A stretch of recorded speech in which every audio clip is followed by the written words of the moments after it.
आपण पाठ घेणार आहोत एक होती समय। लेखक आहेत उत्तम कांबळे। उत्तम कांबळे हे लेखक बहुमुखी प्रतिभेचे धनी म्हणावयास हरकत नाही, कारण त्यांनी अनेक नाटके लिहिलेली आहे, कथा, कादंबऱ्या, कविता संग्रह त्यांचे प्रसिद्ध आहेत आणि पत्रकारितेच्या क्षेत्रातही त्यांना अनेक पुरस्कार मिळालेले आहेत। या पाठामध्ये ज्या समाजसेविका आणि शिक्षण तज्ञ अनुताई वाघ यांच्या कार्याचा परिचय त्यांनी आपल्याला करून दिलेला आहे। आता पाठाचं शीर्षकच बघा, एक होती समय। समय असं म्हटलेलं आहे। अनुताई वाघ यांच्यासाठी समय हा शब्द या पाठात आलेला आहे। अनुताई वाघ यांना समयची उपमा लेखकाने दिलेली आहे। समय ज्याप्रमाणे आपण देवाजवळ लावतो आणि मंदिराचा गाभारा समयीच्या प्रकाशाने प्रकाशित होतो आणि वातावरण कसं वाटतं आपल्याला, अगदी भक्तिमय वातावरण, प्रसन्न वातावरण समयीच्या प्रकाशाने निर्माण होतं। तर त्याचप्रमाणे अनुताई वाघ यांनी जे कार्य केलेलं आहे आदिवासी बालकांसाठी, तर त्या कार्याने सुद्धा आदिवासी मुलांच्या जीवनामध्ये प्रकाश निर्माण झालेला आहे। चला पाठाला सुरुवात करूया आपण। आदिवासी भागात पूर्व प्राथमिक शिक्षण क्षेत्रातील शिक्षणाची गंगा घरोघरी पोहोचवण्यासाठी ज्यांनी आपले अवघे आयुष्य वेचले, अवघे म्हणजे संपूर्ण आयुष्य ज्यांनी वेचले, अशा समाजसेविका आणि शिक्षण तज्ञ अनुताई वाघ यांच्या कार्याचा परिचय प्रस्तुत पाठात करून दिलेला आहे। प्रस्तुत पाठ डोंगरासाठी काही फुले या पुस्तकातून घेण्यात आलेला आहे। काही माणसं वादळ झेलतात आणि पचवतात, पुढं विशाल सागराचं रूप धारण करतात। काही माणसं वादळामुळे कोलमडून पडतात, तर काही माणसं वादळ पचवण्याचे धडे दुसऱ्यांकडून घेतात। आपण बघतो ना की जितक्या व्यक्ती तितक्या प्रकृती आपण म्हणतो, तर व्यक्तीमध्ये त्यांच्या स्वभावामध्ये फरक असतो। प्रत्येक व्यक्तीच्या स्वभावामध्ये, व्यक्तिमत्वामध्ये फरक असतो। लेखक असं म्हणतात की काही माणसं जे आहेत ते वादळ झेलतात आणि पचवतात। वादळ झेलतात म्हणजे त्यांच्या आयुष्यामध्ये जे मोठे मोठे संकट किंवा कठीण प्रसंग आलेले आहेत ते झेलतात म्हणजे सहन करतात, आणि पचवतातही म्हणजे त्या अवघड प्रसंगातून किंवा संकटातून ते समर्थपणे बाहेरही निघतात आणि पुढे विशाल सागराचं रूप धारण करतात। म्हणजे सागर ज्याप्रमाणे विशाल असतो त्याप्रमाणे त्यांचं व्यक्तिमत्वही असं भव्य दिव्य होऊन जातं, विशाल होऊन जातं। आणि काही माणसं वादळामुळे कोलमडून पडतात आणि काही माणसांचा स्वभाव कसा असतो की थोडंसंही संकट आलं, कठीण परिस्थिती आली तरी ते कोलमडून जातात। कोलमडून जाणे म्हणजे काय, खचून जाणे, निराश होतात।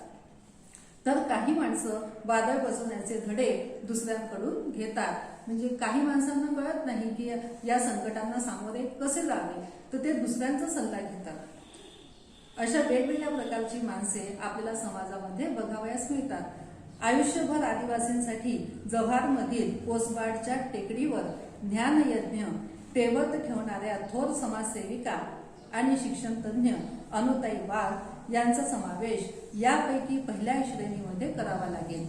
अनुताई वाघ यांनी त्यांच्या आयुष्यामध्ये मोठे मोठे जे संकट निर्माण झालेले आहेत, ज्या कठीण परिस्थिती निर्माण झालेल्या होत्या, तर ती वादळासारखं त्यांनी ते झेलल्या आणि पचवल्या देखील। एवढा आभाळ, एवढं दुःख जे त्यांच्या जीवनामध्ये आलेलं होतं ते त्यांनी पचवलं म्हणजे सहन केलं आणि आपल्या कठीण परिस्थितीची पर्वा न करता त्यांनी दुसऱ्यांसाठी कार्य केलं। अशा त्या समाजसेविका होत्या। शिक्षणाची जी ज्ञानगंगा आहे घरोघरी पोहोचवण्याचं काम त्यांनी अविरत चालू ठेवलं। तर त्यांच्या निधनाने कोसबाडची टेकडी हळहळली म्हणजे दुःखी झाली, हळहळली म्हणजे दुःख होणे। कोसबाडची टेकडी हळहळली आणि परिसरातील सर्व आदिवासींना हुंदके फुटले।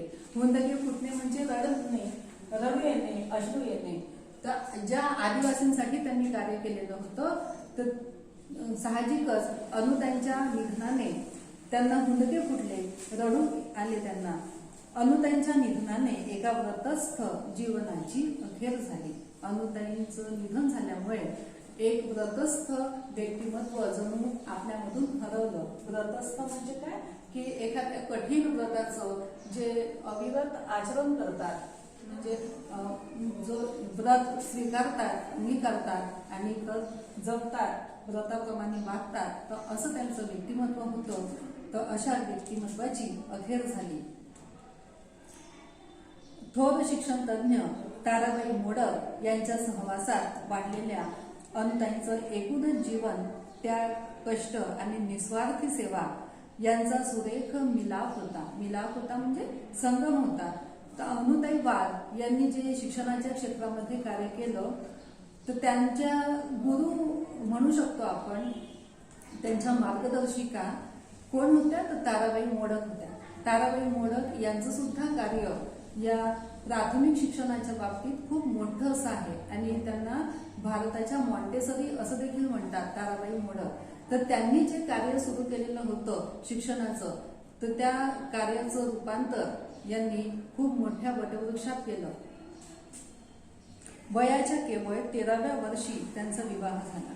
अनुताईंच्या बाबतीत लेखकांनी सांगितलेलं आहे की त्या काळामध्ये बालविवाह प्रथा होती ना, तर प्रौढ होण्याच्या आधीच मुलामुलींचं लग्न लावलं जात होतं.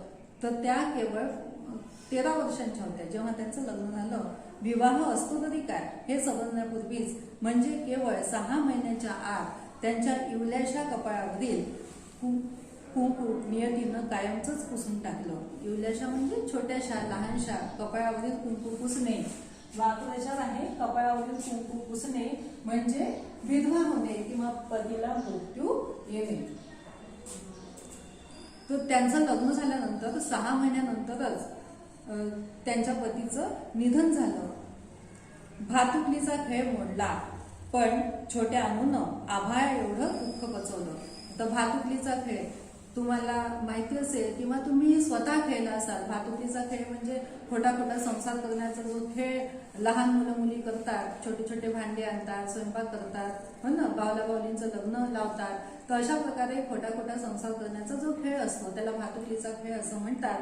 तर भातुकलीचा खेळच म्हणजे त्यांचं लग्न म्हणजे काय होतं अनुताईंचं तर भातुकलीचा खेळ जसा असतो की थोड्याच वेळात संपणारा खेळ तर त्याप्रमाणेच त्यांचं लग्न ठरलं. कारण की 6 महिन्यानंतरच त्यांच्या पतीचं निधन झालं. पण छोट्या अनूनं आभाळा एवढं दुःख पचवलं. आभाळा एवढं दुःख पचवणे म्हणजे खूप मोठे दुःख सहन करणे. आभाळा एवढं दुःख पचवणे वाक्प्रचार आहे. त्याचा अर्थ काय आहे खूप मोठे दुःख सहन करणे. एवढं पती निधनाचं जे मोठं दुःख आहे ते त्यांनी सहन केलं. कोलमडून टाकणारं वादळ पचवलं. ताराबाईंनी त्यांच्या डोळ्यातील अश्रू पुसले. आता अशी कठीण परिस्थिती आपल्या जीवनात येते तेव्हा कोणाचा तरी आपल्याला सहवास हवा असतो, कोणाची तरी साथ संगत हवी असते आणि ताराबाईंनी त्यांचं अश्रू पुसण्याचं म्हणजे त्यांना सांत्वना देण्याचं त्यांच्या जीवनामध्ये त्यांचं दुःख दूर करण्याचं काम ताराबाईंनी केलं. दुःखाचा डोंगर त्याचे खाली चिरडत अनुताई मोठ्या जिद्दीनं उभ्या राहिल्या. त्या कधीही पराभूत न होण्यासाठी त्यांनी स्वतः शिक्षण घेणं सुरू केलं. बाहेरून अभ्यास करून त्यांनी पदवी मिळवली. समाज व्यवस्थेत पिसलेल्या असंख्य आदिवासींच्या घरोघरी ज्ञानगंगा नेण्याचं व्रत त्यांनी स्वीकारलं. आता दुःखाने खचून न जाता त्यांनी स्वतः शिक्षण घेतलं, स्वतः शिक्षित झाल्या आणि स्वतः जे शिक्षण घेतलं तर ते दुसऱ्यांसाठी त्यांनी दुसऱ्यांना शिक्षण देण्याचं कामही त्यांनी केलं. त्या काळामध्ये आदिवासी बालके शिकत नसत तर मग त्यांच्यापर्यंत शिक्षण कसं पोहोचवायचं त्यांच्यापर्यंत शिक्षण पोहोचवलं त्यांनी. आणि घरोघरी ज्ञानगंगा म्हणजे माहिती आहे तुम्हाला ज्ञानगंगा हा शब्दप्रयोग का केला असेल इथे लेखकांनी तर ज्याप्रमाणे गंगा पवित्र समजल्या जाते आणि घर पवित्र करण्यासाठी गंगाजल आपण वापरतो. माहिती आहे तुम्हाला गंगाजल असं जेव्हा आपण शिंपडतो तेव्हा घर पावन झालं असं समजतो. तर त्याचप्रमाणे या आदिवासी जी बालके होती त्यांच्या जीवनामध्ये पवित्रता, पावनता आणि त्यांचं जो अज्ञानाचा अंधकार होता तर तो नष्ट करण्यासाठी त्यांनी घरोघरी ज्ञानाचा दिवा असा तेवत ठेवला. तर गंगेप्रमाणेच त्यांनी हे ज्ञानदानाचं पवित्र कार्य केलेलं आहे. म्हणून ज्ञानगंगा हा शब्द येथे लेखकांनी वापरलेला आहे. ज्ञानगंगा नेण्याचं व्रत स्वीकारलं. बालग्राम शिक्षण केंद्रानं सुरू केलेल्या पूर्व प्राथमिक शाळेत कार्यकर्ती म्हणून कामास प्रारंभ केला आणि ताराबाईंच्या निधनानंतर त्या संस्थेच्या संचालक झाल्या. ताराबाईंच्या रोट्याचं त्यांनी पुढे वटवृक्षामध्ये रूपांतर केलं.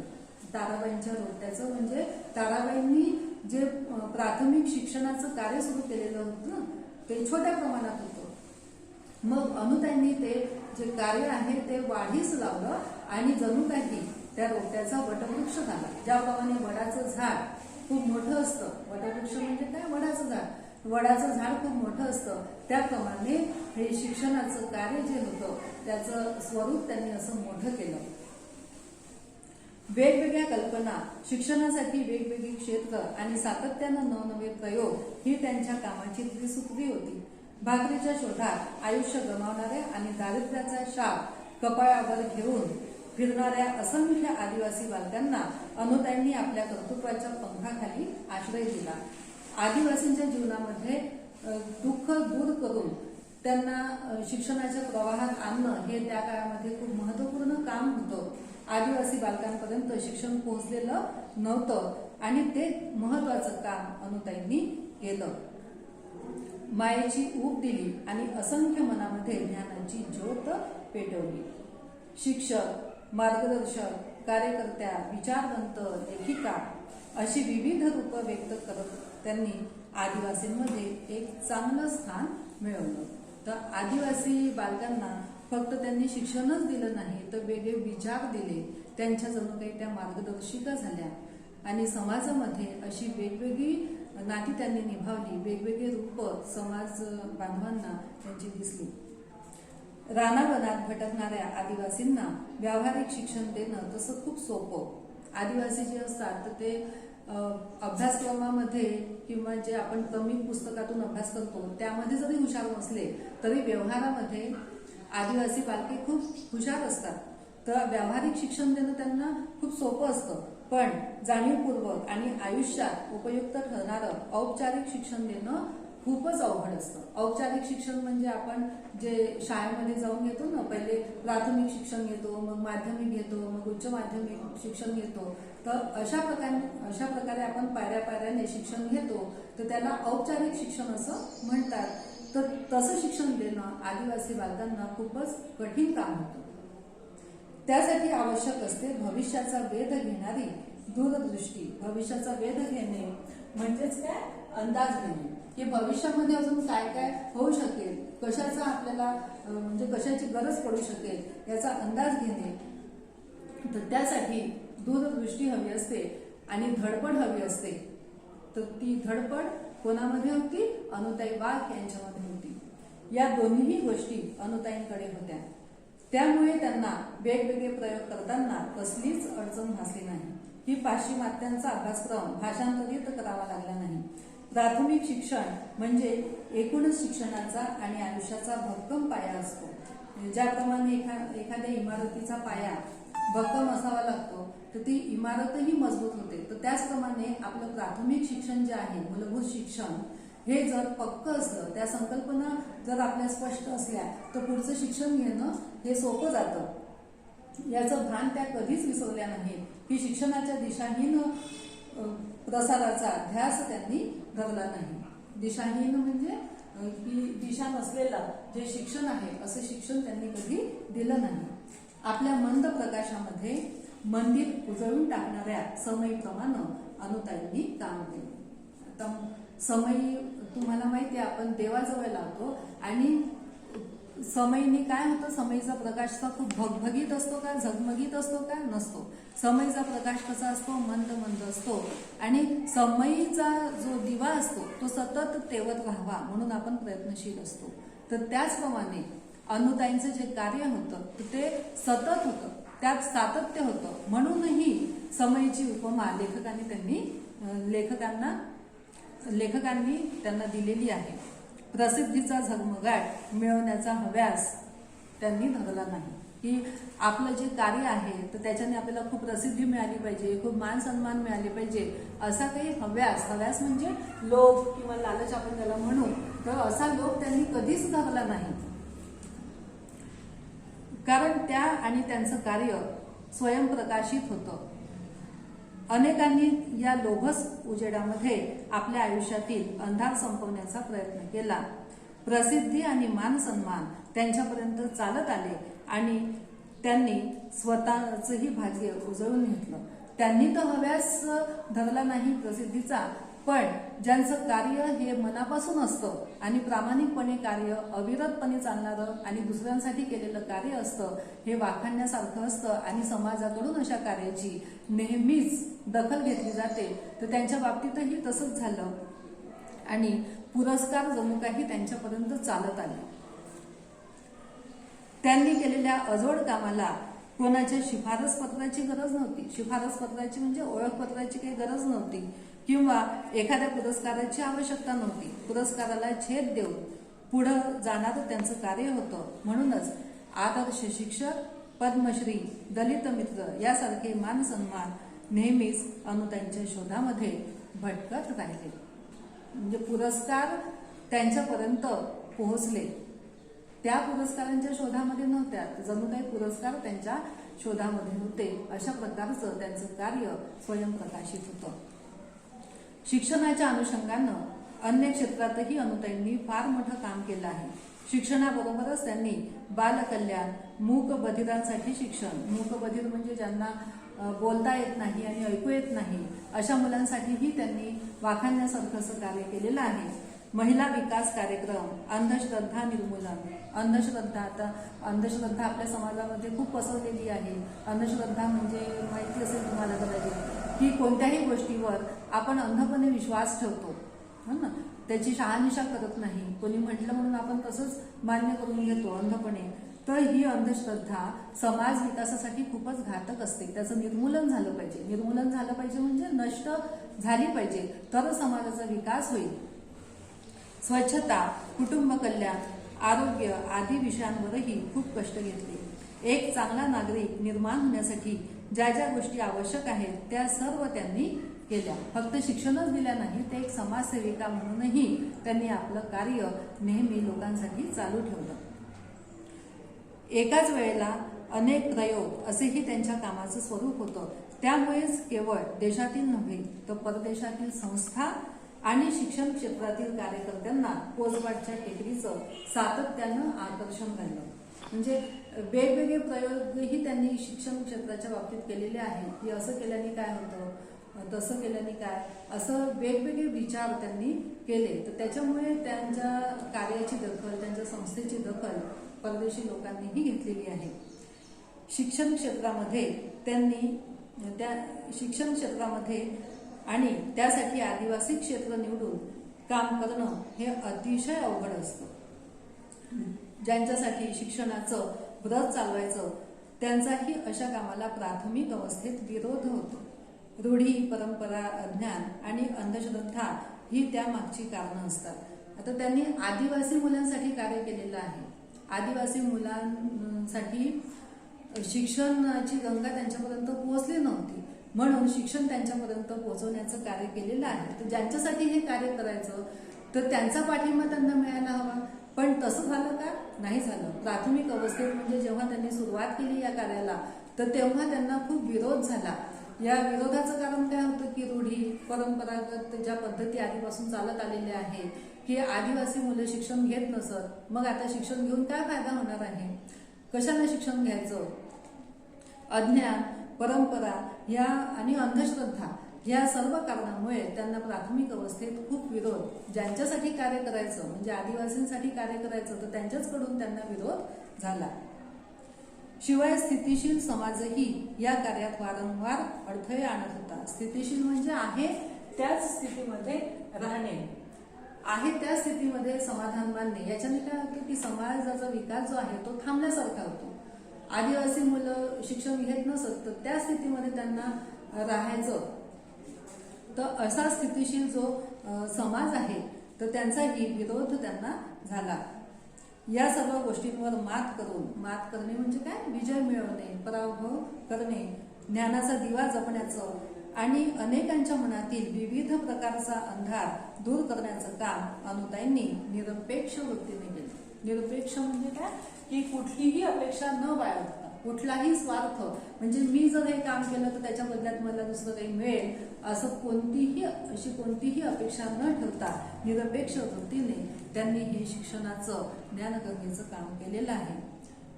स्वतःच्या बळावर त्यांनी शिक्षण क्षेत्रामध्ये एक सुंदर सुरेख स्वप्न पाहिलं, ते प्रत्यक्षात उतरवलं आणि त्यांच्या शिक्षणासाठी क्लासरूमच पाहिजे होते किंवा वर्गखोल्याच पाहिजे होत्या, शाळा पाहिजे होती असं काहीही बंधन त्यांनी ठेवलेलं नाही. जिथे जागा मिळेल, जशी परिस्थिती असेल त्या परिस्थितीमध्ये त्यांनी शिक्षण देण्याचं काम केलं. कधी झाडाखाली, कधी गोठ्यामध्ये, कधी बोडक्या मळ्यावर तर कधी झोपडीमध्ये वर्ग चालवून त्यांनी मोठ्या जिद्दीनं ज्ञानप्रसार केला. ज्ञानाचा दिवा घरोघरी लावला. प्रत्येक घरातील बालक हे शिकलेच पाहिजे असा त्यांचा प्रयत्न होता. असा प्रयत्न त्यांनी केला. तर स्वतःलाच त्यांनी दिवा बनवलं, त्यात आपल्या श्रमाचं तेल ओतलं, कर्तृत्वानं तो दिवा पेटवला आणि आयुष्यभर तो दिवा जो आहे तो तेवतच ठेवला. म्हणजे त्यांनी जे काम सुरू केलेलं होतं तर ते आपल्या आयुष्याच्या शेवटपर्यंत त्यांनी ते काम चालू ठेवलं. 5-6 तपांच्या अविरत धडपडीनंतर 5-6 तप म्हणजे जो 12 वर्षाचा कालखंड असतो त्याला एक तप असं म्हणतात.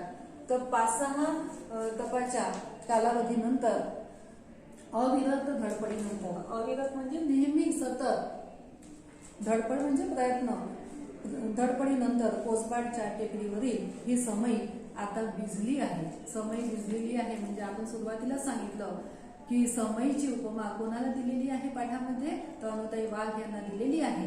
तर ही समई आता भिजलेली आहे म्हणजेच त्यांचं निधन आता झालेलं आहे. त्यामुळे अवघी टेकडी हळहळली असेल. अवघी टेकडी, कोसबाडची जी टेकडी होती ती हळहळली म्हणजे कोसबाडच्या टेकडीवरील आदिवासींना खूप दुःख झालं अनुताईंच्या निधनाचं. आदिवासींचे डोळे पाणावले असतील. डोळे पाणावणे म्हणजेच काय, रडू येणे किंवा डोळ्यामध्ये अश्रू येणे. तर या सर्वांनी अनुताईंच्या पावलखुणा जपून ठेवणं हीच त्यांना आदरांजली ठरेल. आता अनुताई तर आपल्यामध्ये राहिल्या नाही, पण अनुताईंच्या कार्याच्या ज्या पाऊलखुणा होत्या, पाऊलखुणा म्हणजे पावलांचे ठसे किंवा पावलांच्या खुणा, की ज्याच्यावरून आपल्याला कळतं की या वाटेतून कोण गेलेला आहे. तर अनुताईंचं कार्य देखील त्यांनी शिक्षणाच्या क्षेत्रामध्ये काय काय केलं हे त्या पाऊलखुणा ज्या आहेत त्यांच्या कार्याच्या हे आपल्याला जपून ठेवावं लागेल. म्हणजेच काय की त्यांनी सुरू केलेलं कार्य आपल्याला त्यांच्यानंतर पुढे चालू ठेवावं लागेल आणि आदिवासींचं शिक्षण थांबायचं नाही हीच त्यांच्यासाठी श्रद्धांजली किंवा आदरांजली ठरेल. तर याप्रमाणे या पाठामध्ये समईची उपमा देऊन अनुताई वाघ यांच्या कार्याचा उल्लेख लेखकांनी केलेला आहे आणि त्यांचा कार्याचा परिचय आपल्याला लेखकांनी करून दिलेला आहे.